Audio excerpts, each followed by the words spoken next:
Hello. Welcome to pine proton. कैसे हैं आप सभी? आपका स्वागत है।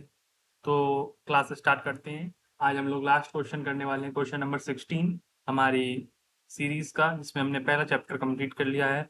किसका? गणित मंजरी का। उससे पहले आपको बता दें, एडवांस मैथ, एडवांस साइंस अगर आपको पढ़नी है तो डिस्क्रिप्शन में दिए लिंक से गूगल फॉर्म भर दीजिए।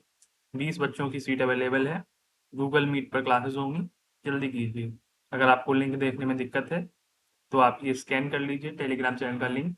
इससे आपको सहूलियत होगी आने वाली इन्फॉर्मेशन पाने के लिए। तो सीधे बढ़ते हैं हम अपने क्वेश्चन नंबर 16 पर। पढ़ते हैं क्वेश्चन नंबर 16 क्या कह रहा है। क्वेश्चन नंबर 16 कह रहा है, plot the points a 2,1, b -1,2, c -2,-1 and d 1,-2 in the coordinate plane.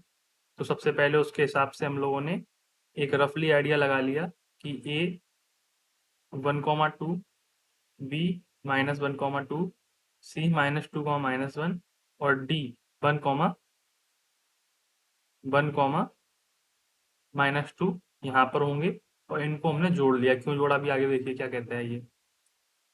Is ABCD is square, उसने पूछा है कि एबीसीडी जो है वो स्क्वायर है या नहीं, तो हमने इनको जोड़ दिया। अब सबसे पहले यहाँ तक सॉल्व करते हैं, स्क्वायर पता करते हैं। स्क्वायर पता करने के लिए ये सब वही पॉइंट लिखे हैं, इनमें कोई ज़्यादा बात जानने की नहीं है। अब स्क्वायर प्रूफ करने के लिए हमारे पास एक कंडीशन होती है। स्क्वायर कोई कैसे होता है? To prove it square need to equal adjacent sides equal and the angle between them is 90 degree. मतलब क्या हुआ कि इनमें से कोई जो एडजेसेंट साइड्स होती हैं, अगल बगल वाली, ये वाली, इन साइड्स को हमें इक्वल कर देना है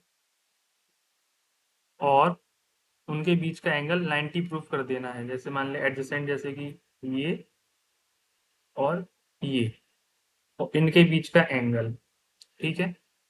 या ये और ये दो साइड है, इक्वल प्रूफ कर दो और ये एंगल 90 डिग्री प्रूफ कर दो। तभी हमारा ये काम हो जाएगा कि ये एक स्क्वायर है, ये प्रूव हो जाएगा। तो देखिए कैसे प्रूफ किया है। तो इसके लिए हम लोग सिर्फ डिस्टेंस फॉर्मूला का यूज करेंगे। कैलकुलेट, सबसे पहले हम ए बी डिस्टेंस कैलकुलेट करेंगे। किसको कैलकुलेट कर रहे हैं? ए बी को।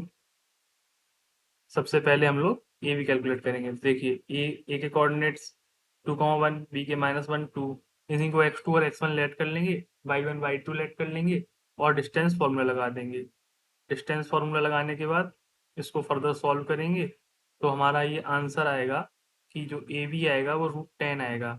आप इसको सॉल्व कर लीजिएगा, पुरानी वीडियो में हम सॉल्व करके दिखा चुके हैं कैसे करते हैं। सॉल्यूशन आपके सामने ही है और इसको हम लोग क्वेश्चन 1 दे देंगे। आगे बढ़ते हैं। जैसे हमने देखिए अभी ए बी कैलकुलेट किया, फिर बी सी कैलकुलेट करेंगे। बी सी को कैलकुलेट करेंगे इसी फॉर्मूले से, डिस्टेंस फॉर्मूले से। फिर ऐसे ही करके बी सी भी √10 आ जाएगा। इसको हम लोग सेकंड इक्वेशन दे देंगे। यहाँ से हम लोग ये साफ पता कर सकते हैं कि B C equal to A B है। माने हमने एडजेसेंट साइड्स, जो हमारा एक क्राइटेरिया था कि जो एडजेसेंट साइड्स हैं वो इक्वल होनी चाहिए, वो पूरा कर लिया। अब अगले क्राइटेरिया पे बात करते हैं कि इनके बीच का एंगल भी 90 डिग्री होना चाहिए। एंगल 90 डिग्री करने के लिए हम लोग यहाँ पर एक लाइन खींच लेते हैं, जिसको हम लोग डायगोनल भी कहते हैं। तो इसको और इसको हमने इक्वल प्रूफ कर दिया। बस हमें इसका ये एंगल 90 डिग्री प्रूफ करना है। उसके लिए हम लोग इस ट्राइंगल को एक मान लेते हैं और हम इस ट्राइंगल को पाइथागोरस थ्योरम से 90 डिग्री प्रूफ करने की कोशिश करेंगे। पाइथागोरस थ्योरम में हम ए सी कैलकुलेट करेंगे और ए बी और बी सी पता ही है, फिर उनको पाइथागोरस थ्योरम में रखकर देखेंगे ये प्रूव कर रहे हैं कि नहीं एक दूसरे। तो ए सी कैलकुलेट करना शुरू करते हैं। उसी फॉर्मूले से ए सी कैलकुलेट करने के लिए ए के कोऑर्डिनेट और सी के कोऑर्डिनेट को x1 y1 x2 y2 मानेंगे। इस प्रकार हम लोग सी ए सी भी कैलकुलेट कर ले, जो √20 आता है। इसको इक्वेशन थर्ड दे देंगे।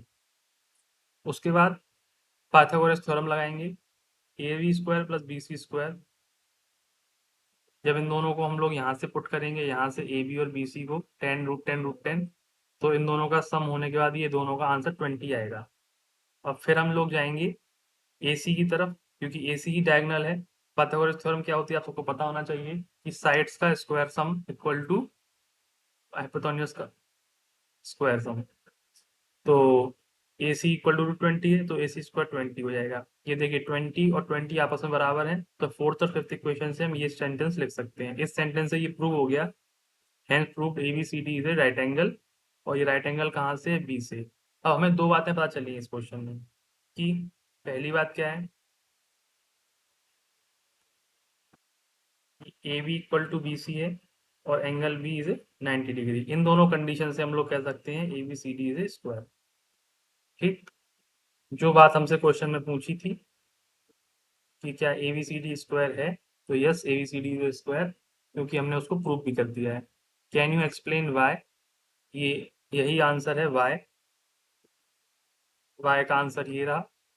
और वो क्या पूछ रहा है, what is the area of the square. Area जब पूछा है तो एरिया पूछने के लिए अब आप बच्चे नहीं रहे जो आपको एरिया का फॉर्मूला बताना पड़े। किसी भी स्क्वायर के एरिया का फॉर्मूला होता है ए स्क्वायर, यानी साइड का स्क्वायर। उसकी एक साइड हमने अभी कैलकुलेट करी है। एक साइड उसकी कितनी निकल रही है? उसकी एक साइड आ रही है √10, जो कि हमने अभी निकाल ली है। यहाँ पे देखिए, ये निकाली है, ए बी अभी निकाली √10। हाँ तो बस यही, ए बी एक साइड है, इसका स्क्वायर कर दीजिए। जब हम इसका स्क्वायर करेंगे तो आंसर आएगा 10। तो यही इसका आंसर है, एरिया। तो एरिया कितना है इसका? 10 यूनिट स्क्वायर। तो इस हिसाब से हम लोगों का आज चैप्टर 1 कोऑर्डिनेट ज्योमेट्री गणित मंजरिया खत्म हुआ। आने वाली वीडियोस में आपको पॉलिनोमियल्स के क्वेश्चंस मिलेंगे। पहले पॉलिनोमियल का इंट्रोडक्शन कराएंगे, उसके बाद उसके क्वेश्चंस कराएंगे, end of the chapter exercise तक। तो अगर आपको इस चैप्टर की और भी पिछली वीडियोस देखनी है तो हमने इसकी प्ले लिस्ट बना दी है, उसको अपडेट भी कर दिया है, वहाँ पर जाकर आप देख सकते हैं। आने वाली और इन्फॉर्मेशन के लिए QR कोड स्कैन करके चैनल ज्वाइन करें और आप इस पर फोकस करें। Advance method, advance science, 10th और 12th, 10th के लेवल को छोड़कर इस बार 12th के लेवल को अपनाया गया है। Thank you.